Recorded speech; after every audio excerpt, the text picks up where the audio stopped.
বার্তা এক নজর, সবার খবর সমান নজর। কামারপুকুরে অষ্টমীর দিন সকাল থেকেই ভক্তের সমাগম চোখে পড়ার মতো। রাজ্যের বিভিন্ন জেলার মানুষের ছুটে আসেনি দুর্গা পুজোয়। মূলত অষ্টমীর দিন কুমারী পুজো দেখতে ভক্ত সমাগম। 5 বছরের ঊর্ধ্বে কুমারী মেয়েকে উমা রূপে পূজা করা হয়। স্বামী বিবেকানন্দ প্রথম কুমারী পূজা করেছিলেন বলে মহারাজ লোকোত্তরানন্দ স্বামীজি জানান। पुष्पांजलि पुरुषाय नमः।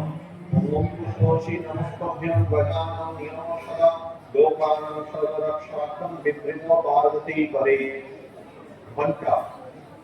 ओम घंटाय नमः। इदं सचन्द्रपुष्पं ओम घंटाय नमः। इदं सचन्द्रविलोकत्रमं प्रतीकाशं नारसनं नमोस्तुते। वतु देवी हते पावः। ओम प्रेम सिद्धपुत्राय वतुका इह गच्छत इह गच्छत इह तिष्ठत इह तिष्ठत यः सन्निधावन्त यः सन्निधावन्त यः सन्निधावन्त यः सन्निधावन्त